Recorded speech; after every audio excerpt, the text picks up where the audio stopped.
Hello friends, स्वागत है आपका अपने channel law study with Chamoli में। साथियों, इस वीडियो में हम समझते हैं असेसमेंट ऑफ फर्म्स के बारे में। फर्म का कर निर्धारण इस वीडियो में समझेंगे। साथियों, अगर आपने इस चैनल को लाइक एंड सब्सक्राइब नहीं किया है तो लाइक एंड सब्सक्राइब कीजिए ताकि ऐसी लॉ से रिलेटेड वीडियो आप तक पहुंचती रहे। तो बिना देरी किए स्टार्ट करते हैं असेसमेंट ऑफ फर्म्स को। देखिए, साझेदारी, फर्म तथा साझेदारों से अर्थ, meaning of partnership, firm and partners. देखिए, साझेदार अधिनियम के अंतर्गत साझेदारी से आशय ऐसे व्यक्तियों के बीच संबंध से है जो सभी के द्वारा या उनमें से किसी के द्वारा सभी के लिए चलाए जा रहे हैं किसी व्यापार के लाभों को बांटने में सहमत हों। इन व्यक्तियों को साझेदार कहते हैं तथा सामूहिक रूप से इन्हें फर्म कहते हैं। आयकर अधिनियम के अंतर्गत फर्म, साझेदार तथा साझेदारी शब्दों का वही अर्थ है जो भारतीय साझेदारी अधिनियम 1932 में दिया गया है, परंतु साझेदारी शब्द में एक अवयस्क जो साझेदारी फर्म में लाभों के लिए प्रविष्ट कर लिया गया है तथा सीमित दायित्व वाली साझेदारी का साझेदार भी सम्मिलित है। सेक्शन 2 सबसेक्शन 23 साझेदारी में सम्मिलित दायित्व वाली साझेदारी भी शामिल है। आगे हम बात करते हैं। सामान्यतया साझेदारी फर्मों को दो वर्गों में विभाजित किया जा सकता है। नंबर 1, सीमित दायित्व वाली साझेदारी।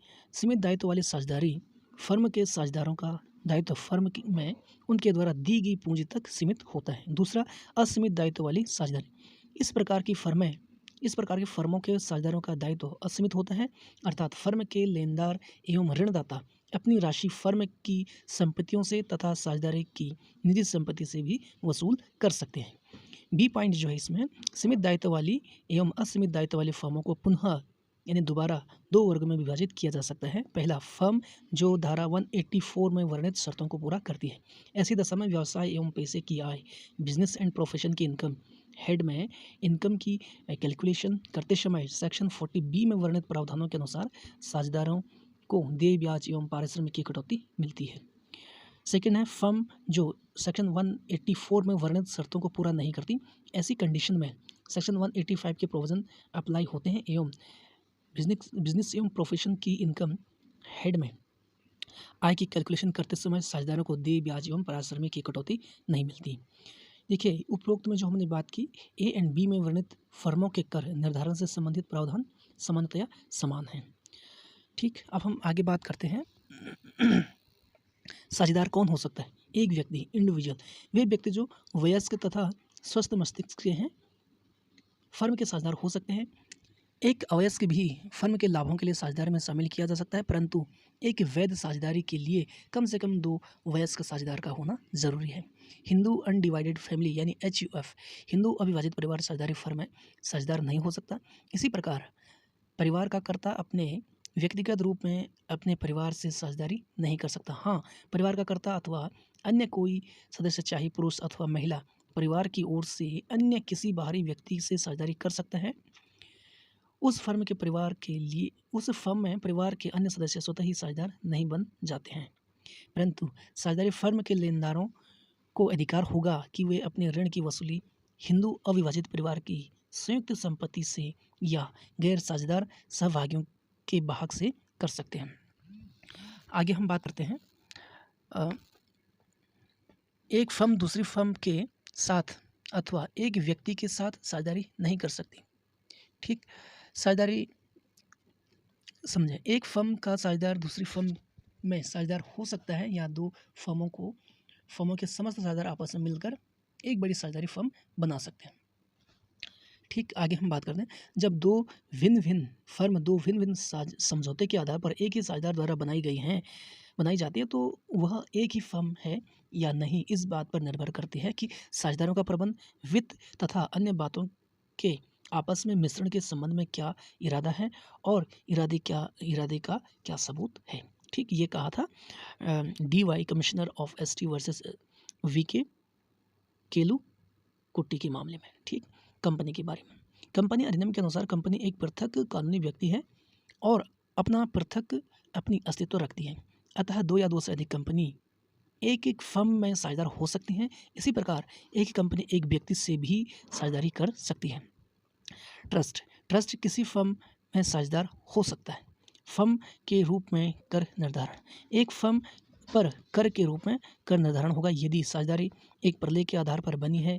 उस प्रलेख में साझेदार के भाग में अनुपात लिखे हैं। जिस कर निर्धारण वर्ष में प्रथम बार फर्म के रूप में कर निर्धारण करवाना है, उससे संबंधित गत वर्ष की फर्म की आय के विवरण के साथ साझेदारी संलेख प्रलेख में प्रमाणित प्रति भी दाखिल करनी होगी। यदि किसी कर निर्धारण वर्ष के लिए एक बार फर्म के रूप में कर निर्धारण हो गया हो तो बाद में प्रत्येक वर्ष उस पर फर्म के रूप में ही कर निर्धारण होता रहेगा जब तक कि फर्म के संगठन में परिवर्तन न हो जाए। यदि गत वर्ष में फर्म के परिवर्तन हो जाए तो फर्म संबंधित गत वर्ष की आय के विवरण के साथ संशोधित साझेदारी प्रलेख की एक प्रमाणित प्रतिलिपि दाखिल करेगी। यदि फर्म द्वारा 144 सेक्शन 144 के प्रावधानों की पूर्ति करने में चूक करे अर्थात आय का विवरण दाखिल न करें तो सेक्शन 142 सबसेक्शन 1, 143 सबसेक्शन 2 के अंतर्गत निर्गमित नोटिस की पूर्ति न करें तो भी फर्म पर फर्म के रूप में कर निर्धारण होगा और निम्न प्रावधान लागू होंगे। पहला, फर्म का व्यापार एवं पेशे से आय की गणना करते समय साझेदार को यदि कोई ब्याज, वेतन, कमीशन आदि दिया गया है तो उसकी कटौती नहीं मिलेगी। दूसरा, उपयुक्त फर्स्ट में वर्णित आय साझेदार की आय में शामिल नहीं की जाएगी। ठीक, यदि सेक्शन 184 की पूर्ति न हो तो कर का निर्धारण कैसे होगा। ठीक है, यदि कोई फर्म सेक्शन 84 के प्रोविजनों की पूर्ति किसी कर निर्धारण वर्ष के लिए न करे तो भी ऐसी फर्म पर फर्म की भांति कर लगाया जाएगा और फर्म की व्यापार एवं पेशे से की आय यानी फर्म की व्यापार एवं पेशे से आय की गणना करते समय साझेदार को कोई ब्याज, वेतन, बोनस, कमीशन आदि दिया गया है तो उसकी कटौती नहीं मिलेगी। देखिए, उपयुक्त सेकंड में वर्णित आय साझेदार की आय में शामिल नहीं की जाएगी। आगे हम बात करते हैं फर्म की आय की गणना।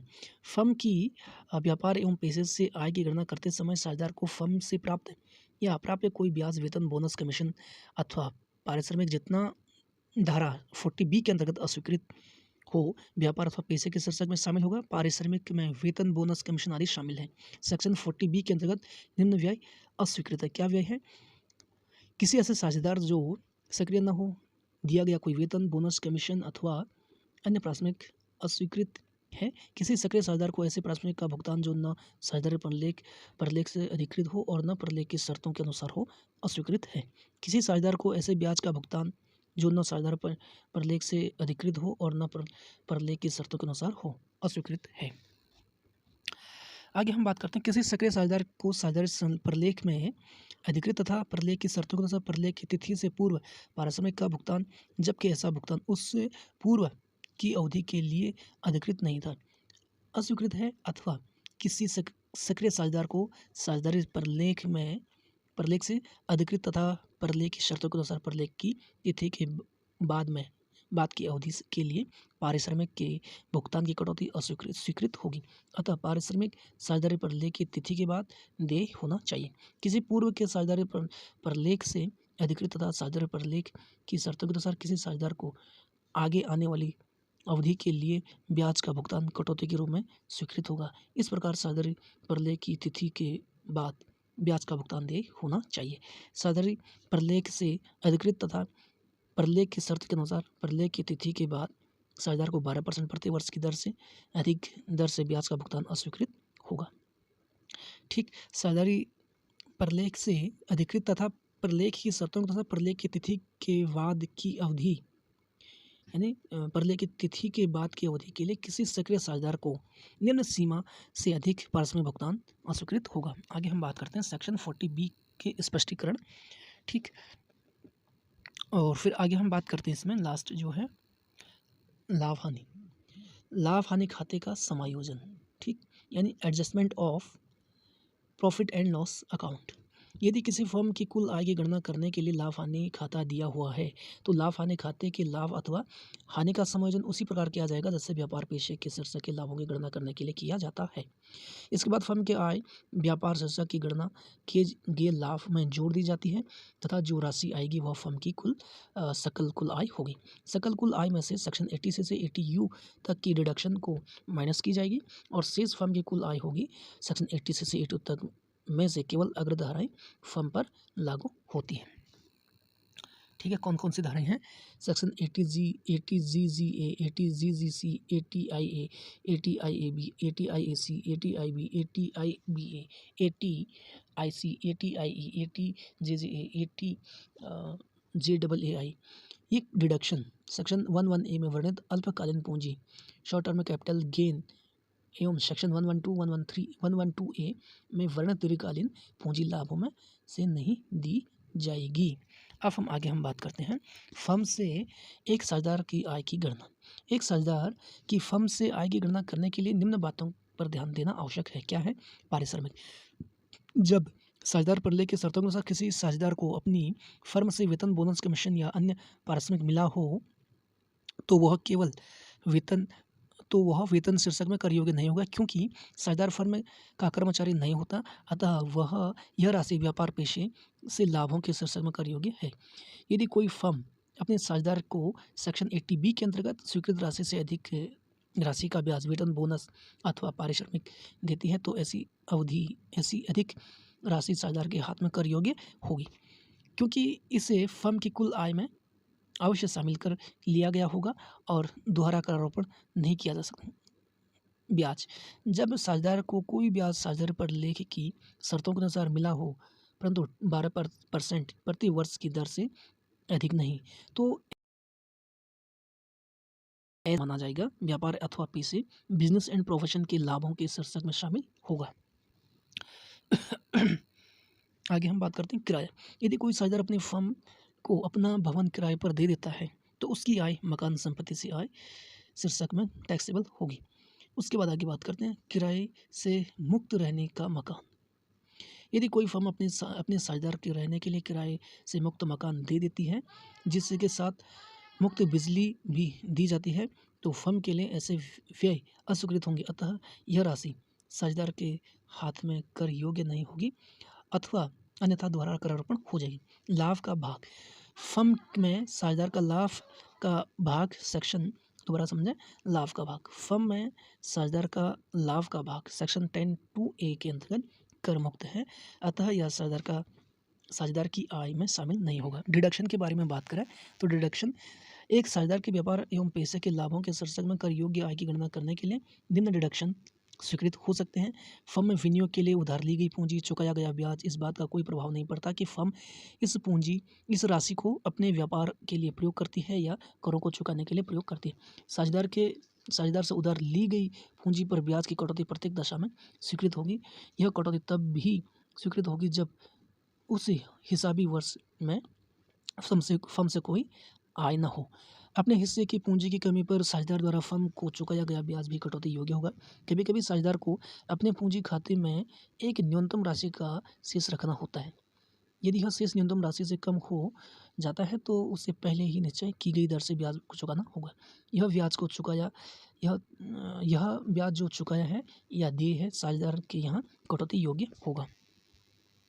ठीक, आगे हम बात करते हैं यदि फर्म में साझेदार कोई आहरण अपने व्यक्तिगत अग्रिम कर चुकाने के लिए या व्यक्तिगत फर्मों के लिए करता है और उस पर वह फर्म को ब्याज देता है, तो ऐसे ब्याज की आय में से फर्म को कोई कटौती स्वीकृत नहीं होगी।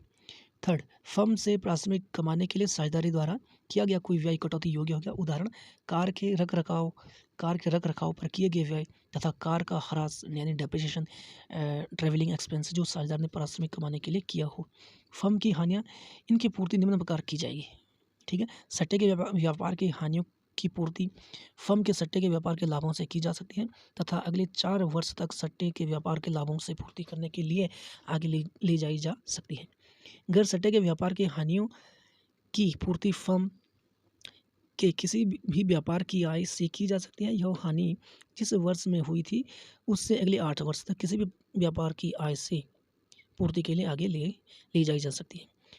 थर्ड है दीर्घकालीन पूंजी हानियों की पूर्ति के दीर्घकालीन पूंजी लाभों से की जा सकती है।